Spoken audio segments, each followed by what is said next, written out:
Bonjour, mon nom c'est Benoît Voyer. Heureux de vous retrouver, toujours heureux. Il s'appelle Antoine Kowaczyk. Il est né en Pologne le 4 juin 1866. Il sera baptisé dans le sanctuaire marial de Lutyniu. Afin d'aider sa famille, il commence à travailler à l'âge de 13 ans. À 16 ans, il devient apprenti forgeron. Il devient un maître en la matière. À l'âge de 24 ans, il émigre à Hambourg, en Allemagne. Il y travaillera dans la sidérurgie et il recevra le sacrement de la confirmation dans la tradition catholique. Il finira par déménager à Cologne. Il réside en pension chez une dame, une fervente catholique, et ils ont une belle complicité. Chaque matin, il l'accompagne à la messe de 5h30 le matin. Elle lui parle de la vie religieuse et lui suggère de se joindre aux Oblats, les Oblats de Marie Immaculée.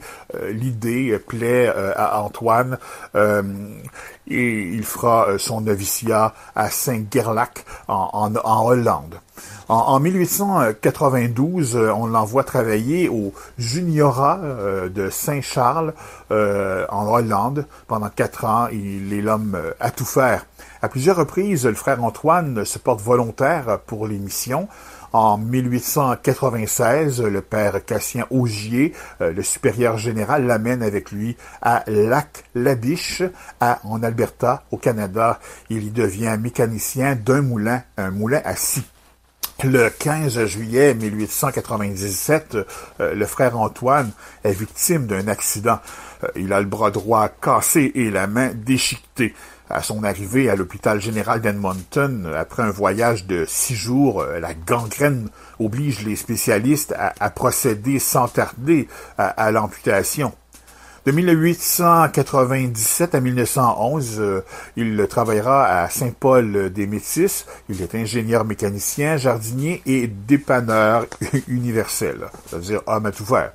Par la suite, il travaillera au Juniorat Saint-Jean à Edmonton. Il touche à tous les domaines de l'institution.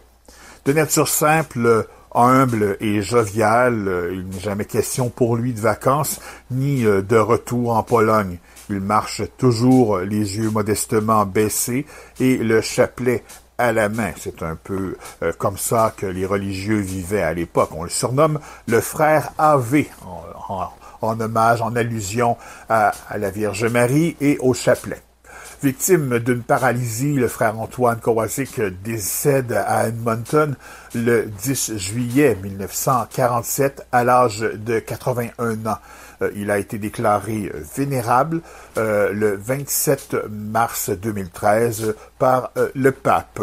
Il figure donc au calendrier des saints et bienheureux potentiels de l'Église catholique. On attend donc des miracles. Pour relire les notes de cette chronique, consultez la section au fil des jours, des semaines et des mois de mon blog. Tapez www.benoitvoyer.blogspot.com. Je suis également sur Facebook, le réseau X et sur TikTok.